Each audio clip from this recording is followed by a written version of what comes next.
Hello Libra, Sun, Moon, Rising, and Venus signs. Kamusta kayo? Sana po ay nasa mabuti kayong kalagayan. Welcome back po sa Star Tarot.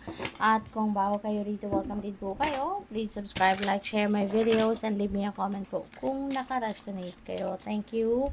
Shout out po kay at Maria Yui 3981. Hello po sa inyo. And welcome sa ating channel and thank you for your support. Maraming salamat. We have toxic work environment. Wow. So, baka ang kinabibilangan ninyo, Libra, is hindi na to magandang sitwasyon para sa'yo. Unang-una, pwedeng yung toxic work environment na to could be very unhealthy, no? Baka hindi ito safe, no? On the health side, baka hindi ito safe para sa'yo. Baka exposed ka sa mga radiation, exposed ka sa mga toxic materials, no, mga volatile materials, baka toxic ka sa mga chemicals, no, na hazardous, no, sa katawan, po pwedeng ganon. Po pwede rin naman na yung toxicity na to is baka punong-puno ng marites marisol, 'di ba? Ang paligid ninyo sa trabaho, baka maraming nega na mga tao, maraming chismosa at chismoso, yung ganun ba, no? That is also a kind of, 'di ba, toxicity na po pwedeng nasa work environment ninyo. So, po pwedeng ganun. Kaya, good luck sa'yo. So, tignan natin kung ano pa ang mensahe para sa'yo. And, maraming salamat din, kay at Maria Yui 3981 for sending me super thanks. Maraming salamat po sa inyong donasyon at pati na rin sa ibang nagdo-donate po. Maraming salamat din. At sa mga hindi nag-skip ng ads, maraming salamat. Labradorite, see the magic.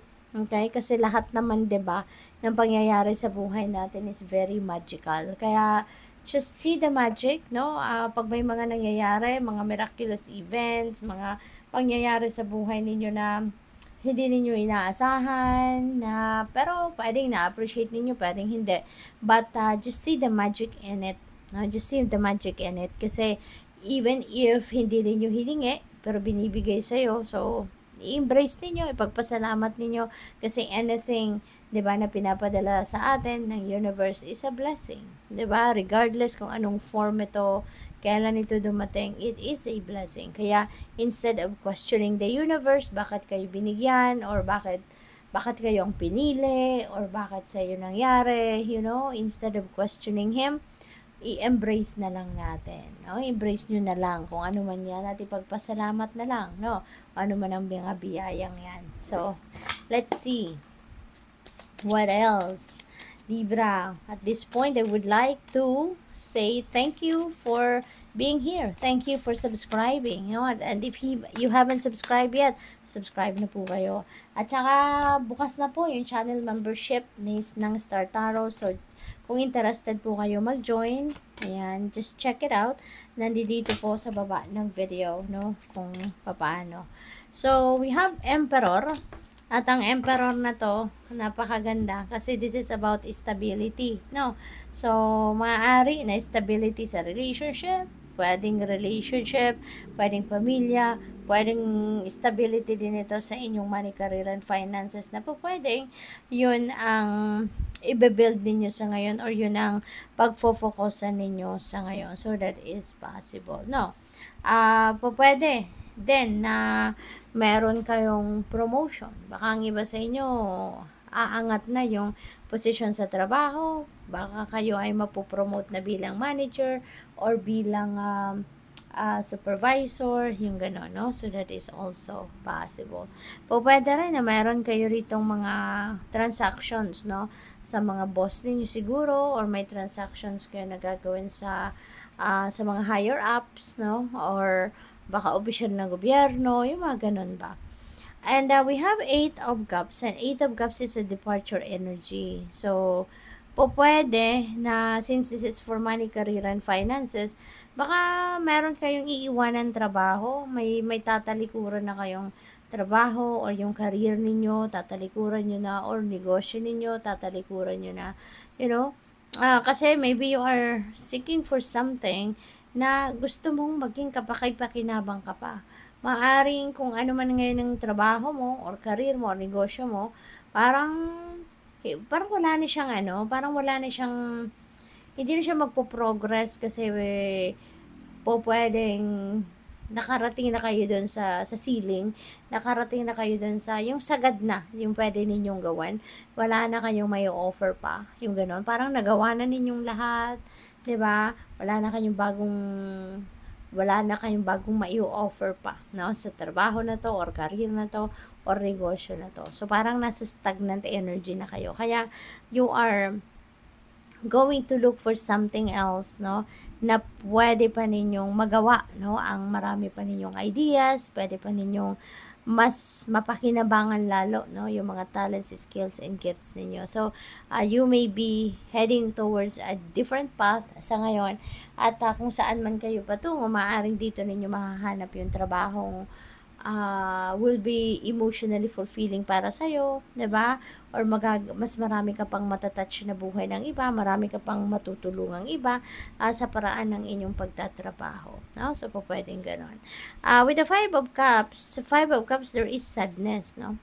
There is sadness dito, and normal naman 'yon kasi kung meron kang iiwanan, 'di ba? If you are going to, kunyari, magra-resign ka na sa trabaho ninyo, 'di ba?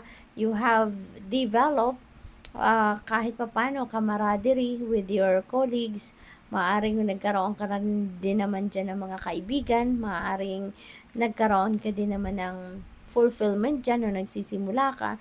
Kaya kapag magde-detach ka talaga sa something na you had a emotional investment, mahirap talaga, 'di ba?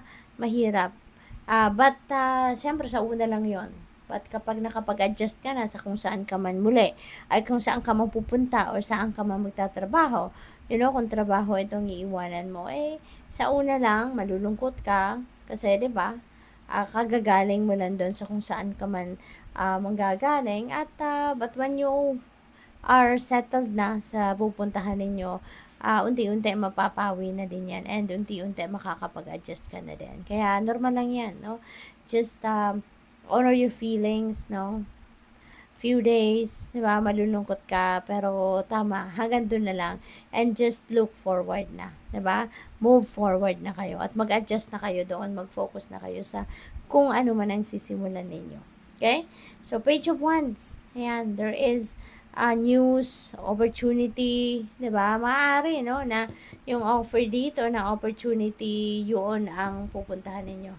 So, possible 'yan, no? Possible 'yan kasi meron kayong offer dito, something na parang parang ito yung nagpukaw sa iyong damdamin, na pwedeng kayo ay magtrabaho sa iba, pwedeng gamitin ninyo yung mga talents, skills, and gifts ninyo somewhere else, no?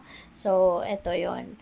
The Chariot, definitely, may relocation dito na mangyayari for some of you. So, pwedeng maglilipat kayo since maglilipat kayo ng trabaho, pwedeng magra-relocate kayo, di ba?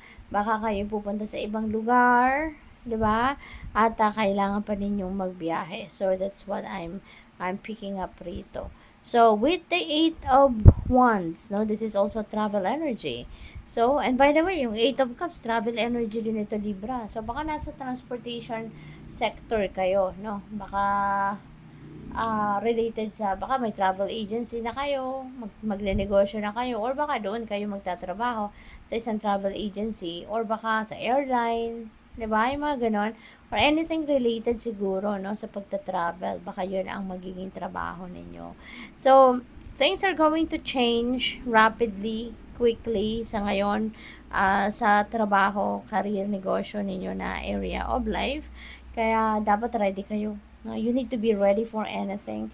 Kailangan mo maging handa ka, no? Kailangan physically, mentally, emotionally fit and ready ka dito sa changes na magaganap, no? Kaya good luck sa'yo. Thank you for watching. Love and light. Namaste.